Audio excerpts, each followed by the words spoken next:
All right, we're here for the Pacific Cup tournament. We're in Monday's practice round in the rookie division. Just checking out all the holes. I cannot did the walkthrough and stuff, but I don't remember holes. So it'll as the week goes on, I'll start to get a feel for them. But I don't even remember what this hole looks like. So let's go check it out. It's Kohung, and it's hole number 9. All right. So there's 2 ways to go. You can go out here and come in. This is not an easy shot, especially if you're playing this in Tour 7. And in Tour 7, this is the only way that I play it is on this side over here, because I think that my eagle shot over here is, because if you get caught up down in this area right here, you're out. You've just taken eagle out. So it's not an easy shot over here, but it does, in my game, it gives me almost a guaranteed eagle. But there's 0 chance for an Albie. So obviously this is how I play it in one-on-one, but this is how I'm going to have to play it in tournaments, because I've got to open up that Albie window. You got to give yourself at least a shot for the Albie, and this is a very Albieable hole. But the first shot here, getting through up into this area, is super dangerous. So if we look from the tee box, our target zone is right in here by the shadow. We don't need to achieve much more than that. So if we draw the line from here to that shadow, I mean, obviously you're not going to be able to get that way. So I'm going to be coming out into this area, and I want a ball with lots of side spin, so I don't have to do maybe just a little teeny bit of curl, but I want to be able to come out into the zone and be able to side spin my ball to get it going in this direction. Side spin doesn't take effect until you touch the ground the very first time, whereas curl takes effect the second that you hit the ball. So you can get the same thing done with curl with a low side spin ball, or if you bring a high. And the thing about curl here is that unless you're setting it up so that it's a max curl, you can have some variance. So one time you can get it perfect, and the next time you put on too much curl, and then you end up in the sand. And the next time you didn't put on enough, and you end up over here in the rough. So curl is, unless you're using no curl or max curl, it can be a big variable. So I'm going to be bringing a ball with lots of side spin. And on this second shot, because we do have a serious Albie look, I'm going to be bringing a Kingmaker. I want to cut the wind down. You don't need anything more than a 3-power ball to get this done. But this first shot is the all-important shot. So as far as clubs, I normally like to bring clubs that are super accurate on this type of shot. And I do believe that you can get this shot done with a QB, and I'm not sure at what level. I know, like, if you got a QB level 7,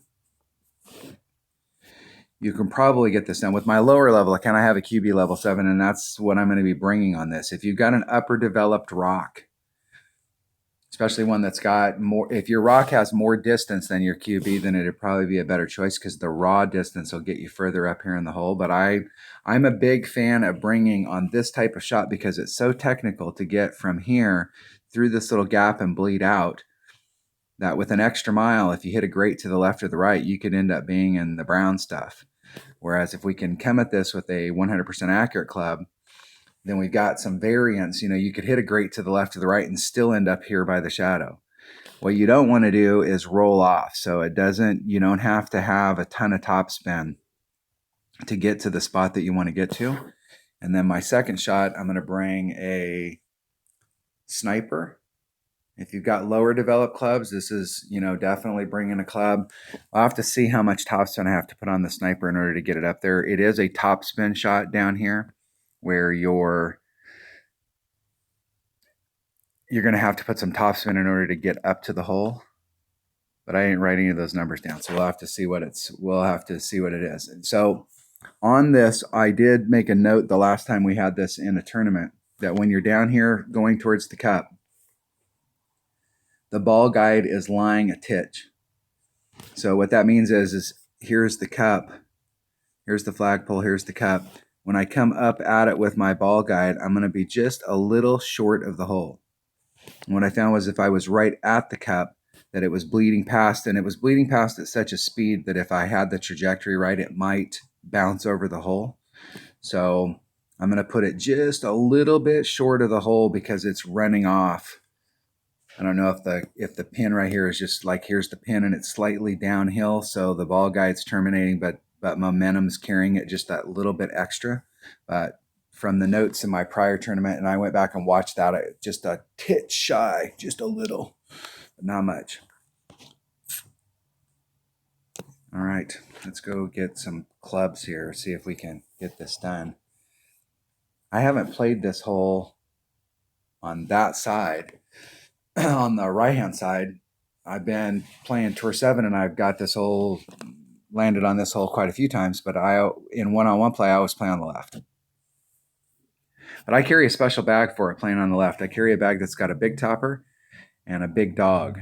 And so if I didn't have those clubs in my bag, especially the big dog, that shot on the left-hand side would not be possible. But I carry that bag. There's a lot of holes that I find that bag really works good. It's this bag right here. It's my number 4 bag. That works really good.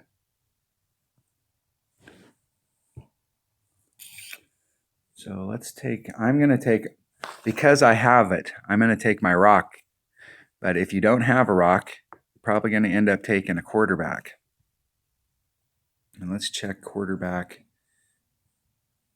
distance-wise versus the rock. Say I'm going to be able to get up in that hole. Of all of the, like when people talk about drivers and people are like, oh, I need to get my Apocalypse up. I'll tell you, the club that you need to get up is your rock. You need to get your rock to level 8.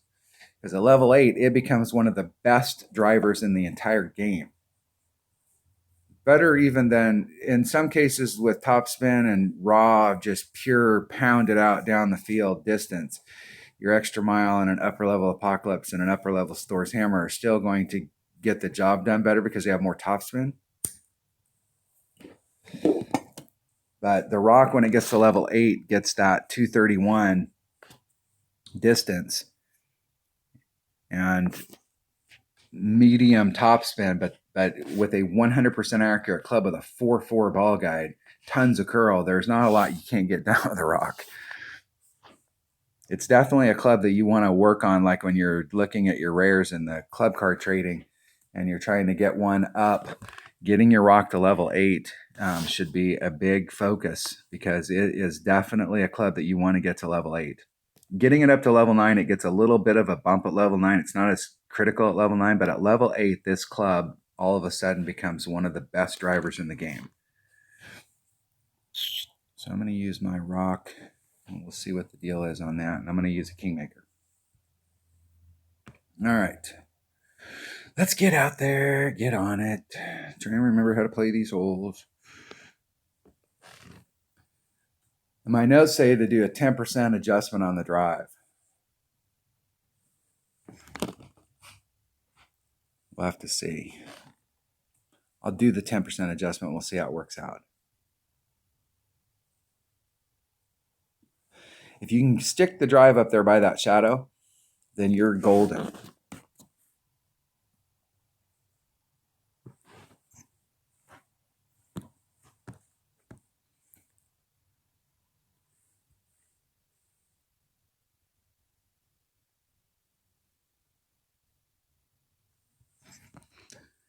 You're golden. I'm going to be right in the middle of that. 2-6, that'd be 3, that'd be 2-9. I'm going to do a 2-9 pull. I'm going to put just a little bit of curl on it just to bring it back to the fairway. And I'm getting some serious lag.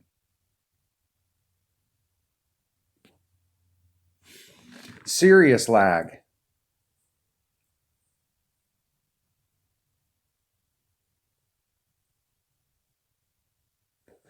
And that's a little short of where I'd like to be. So I'm going to need to either move it up closer or I'm going to need to put on max topspin.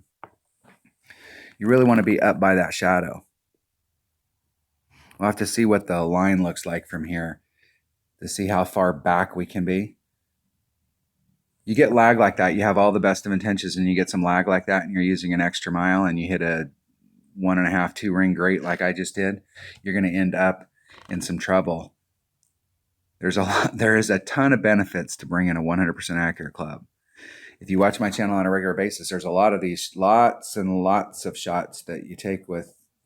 I'm not married to my extra mile. I'm not married to that Apocalypse. I'm not married to any of those clubs. I'm going to bring out the best club for that hole that's going to help me get the best results over and over and over again.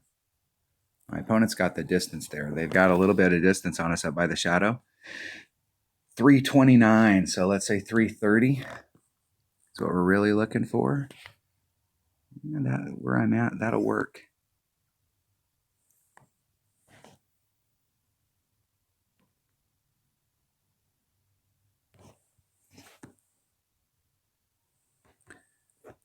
Three, 4. I'm going to start off just doing a straight up 3, 4. So there's 3, 4.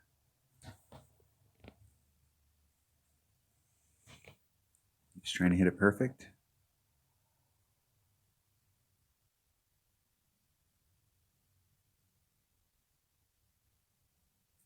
Hitting it perfect. Give myself a look at it. See if I can get it in the cup. Get in the hole, ball. Go home. Woo! That's what I'm talking about right there. I'm going to have to rethink whether today's going to be a practice day. Got an eagle on the first hole and Albie on the second hole. Look at that. There are several of these holes that I am still working out the shot on that I'm practicing. And so I'm doing a max overpower hook on hole number 6. And I happened to catch that hole. I think I caught it 3 times. And I used to use a level 2 Apocalypse on it. And my Apocalypse is higher level now. So the shot has changed. So I've been having to go through and find trajectory. Nice and easy. But we'll see. I may, if the thing keeps going on like this, I may qualify today just because. The next hole is, in my opinion, hole number 3 in this tournament is the most hole-in-oneable par 3 in the game. So if I can start the first 3 off with an eagle, Albie, hole-in-one, I'm definitely qualifying today. And then I'll have to practice in my low-level account. All right, that was hole number 2 of the Pacific Cup tournament. And Monday's maybe practice round of the rookie division. Good start. Good start. All right. Thanks for watching. Hit subscribe if you're not a subscriber, and hit like if you like the video. Have a good one.